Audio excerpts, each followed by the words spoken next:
দাঁড়া। আজ আমি আপনাদের সঙ্গে শেয়ার করবো একটা মজাদার সুস্বাদু রেসিপি। আজ আমি আপনাদের সঙ্গে শেয়ার করব মটরের ঘুগনি। মটরগুলো বন্ধুরা আমার একটা একটা কলি ফুটে গিয়েছে। আমার বাড়িতে মটরের ঘুগনি খেতে সকলেই পছন্দ করে, আমি তো বেশি বেশি পছন্দ করি। আমার মতন আপনারা মটরের ঘুগনি খেতে কে পছন্দ করেন আমাকে কমেন্ট করে জানাবেন। আমি প্রথমে একটা কুকার বসিয়ে দিয়েছি গ্যাসের মধ্যে। কুকারের মধ্যে আমি পানি আর একটু হলুদ দিয়ে দিয়েছি। এবার আমি মটর আর আলুটা কুকারের মধ্যে সেদ্ধ করে নেব। আমার মটরটা বেশি সেদ্ধ করতে সময় লাগবে না, আমি 2 দিন আগে থাকতে ভিজিয়ে রেখেছি। বন্ধুরা, আমার মটর আর আলু সেদ্ধ করা হয়ে গিয়েছে। আমি একটা কড়াই বসিয়ে দিয়েছি। কড়াই অল্প তেল দিয়ে দিয়েছি, তেলটা আমার গরম হয়ে গিয়েছে। তেলের মধ্যে পেঁয়াজ আর লঙ্কা আমি লাল করে নেব।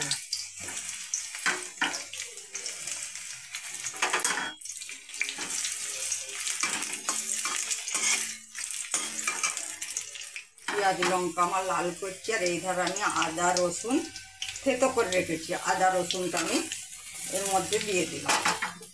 সব কিছু দিয়ে আমি লাল করে নেব।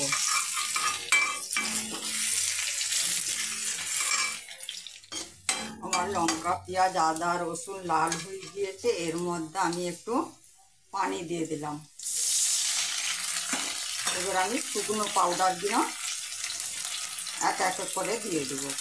ঝাল লঙ্কার পাউডার 1 চামচ দিলাম, কাশ্মীরি লঙ্কার পাউডার 1 চামচ দিলাম, হলুদের পাউডার 1 চামচ দিলাম, গোলমরিচের পাউডার অল্প দিলাম, জিরের পাউডার 1 চামচ দিলাম, ধনের পাউডার 1 চামচ দিলাম। সব কিছু দিয়ে আমি 5 মিনিট ঢেকে ঢেকে কষিয়ে নেব। ঢেকে ঢেকে বন্ধুরা আমি 5 মিনিট কষিয়ে নিয়েছি।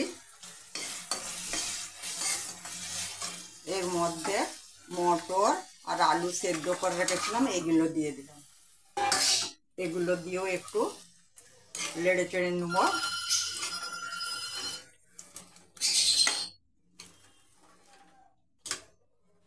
এর মধ্যে আমি ম্যাগি মশলা দিয়ে দিলাম। ম্যাগি মশলাটা বন্ধুরা আপনারা দিতেও পারেন নাও পারেন, কিন্তু দিলে ম্যাগি মশলাটা ভালো হয় খেতে। এর মধ্যে আমি নুনও দিয়ে দিয়েছি। এবার পানি দিয়ে আমি আবার 4 মিনিটের জন্য ঢেকে দিলাম। বন্ধুরা, আমি ঢেকে দিয়েছিলাম।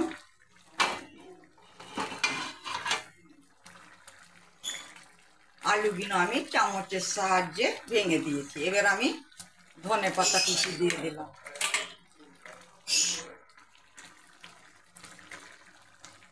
আর নামাবার সময় বন্ধুরা একটু জিরের পাউডার অবশ্যই দিবেন। সব কিছু দিয়ে আমি একটু এভাবে নেড়ে দেব। আমার ঘুগনিটা পুরো রান্না হয়ে গিয়েছে। বন্ধুরা, আমার ঘুগনিটা রেডি হয়ে গিয়েছে। এবার আমি সাজিয়ে নেব। আমি ধনেপাতা কুচি দিয়ে দিলাম,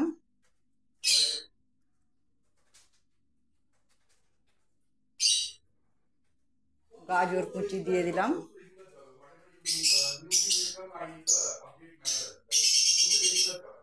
শসা কুচি দিয়ে দিলাম,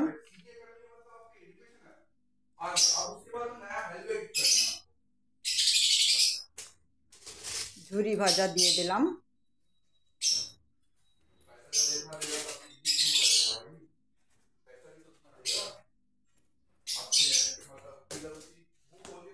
টমেটো সস দিয়ে দিলাম,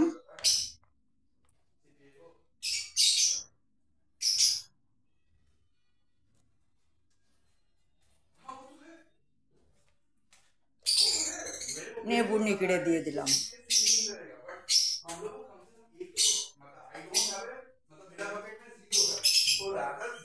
আমার ঘুগনির রেসিপিটা পুরো রেডি। আমার ভিডিওটা যদি ভালো লেগে থাকে প্লিজ বন্ধুরা আমাকে লাইক কমেন্ট শেয়ার করবেন, আর আমার চ্যানেলটা আপনারা সাবস্ক্রাইব করে দিবেন। তাতে আমার নতুন নতুন রেসিপিগুলো সহজেই আপনাদের কাছে পৌঁছে যাবে। আপনাদের কাছে আমার অনেক অনেক ভালোবাসা দোয়া রইল। আপনারা ভালো থাকবেন, সুস্থ থাকবেন। আল্লাহ হাফেজ।